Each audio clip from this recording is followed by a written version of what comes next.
রাজশাহী বিশ্ববিদ্যালয় কেন্দ্রীয় ছাত্র সংসদ রাকসু নির্বাচনে ভিপি পদে বড় ব্যবধানে জয়ী হয়েছেন ছাত্র শিবির সমর্থিত প্যানেলের প্রার্থী মুস্তাকুর রহমান জাহিদ।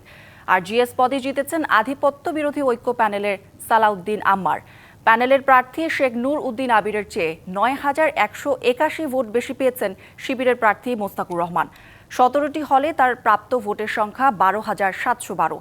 তার নিকটতম প্রতিদ্বন্দ্বী শেখ নূর উদ্দিন পেয়েছেন ৩,৫৩১ ভোট। জিএস পদে আধিপত্য বিরোধী ঐক্য প্যানেলের সালাউদ্দিন আম্মার পেয়েছেন ১১,৪৮৬ ভোট। তার নিকটতম প্রতিদ্বন্দ্বী ছাত্র শিবির সমর্থিত প্যানেলের জিএস প্রার্থী ফজলে রাব্বি মোহাম্মদ ফাহিম রেজা পেয়েছেন ৫,৮৭০ ভোট। এছাড়া এজিএস পদে কিছুটা প্রতিদ্বন্দ্বিতা হয়েছে ছাত্র শিবির সমর্থিত প্যানেলের প্রার্থী SM সালমানের সঙ্গে ছাত্রদল সমর্থিত প্যানেলের জাহিন বিশ্বাস এশার সঙ্গে। সালমান পেয়েছেন ৭,০০২ ভোট আর জাহিন বিশ্বাস পেয়েছেন ৫,৯৫১ ভোট। গতকাল সকাল ৯টা থেকে বিকেল ৪টা পর্যন্ত ভোট হয় রাকসু নির্বাচনের। রাকসু নির্বাচনের ফলাফল ঘোষণার সবশেষ জানাতে যুক্ত হচ্ছেন সহকর্মী মীর কাদির। কাদির, রাকসুতেও ছাত্র শিবির সমর্থিত প্যানেলের জয় হয়েছে। জয়ী প্রার্থীদের উচ্ছ্বাস কেমন দেখছেন জানাবেন।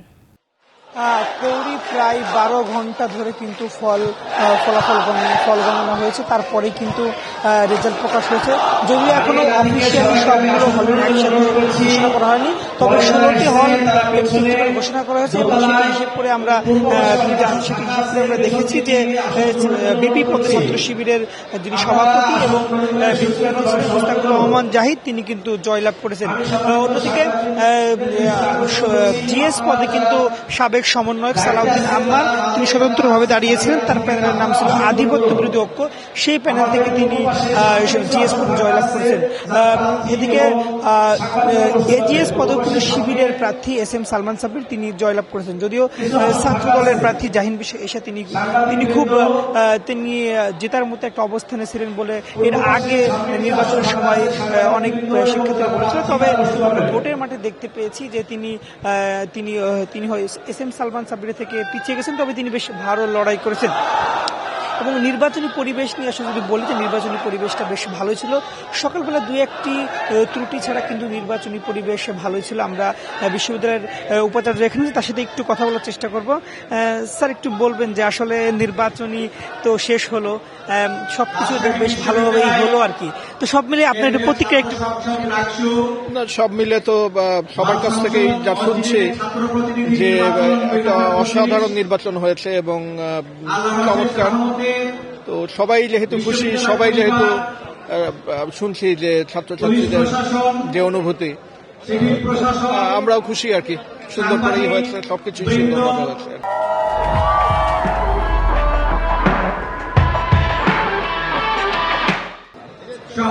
কতটা চ্যালেঞ্জ, অনেক ধরনের সমস্যা ছিল এর আগে।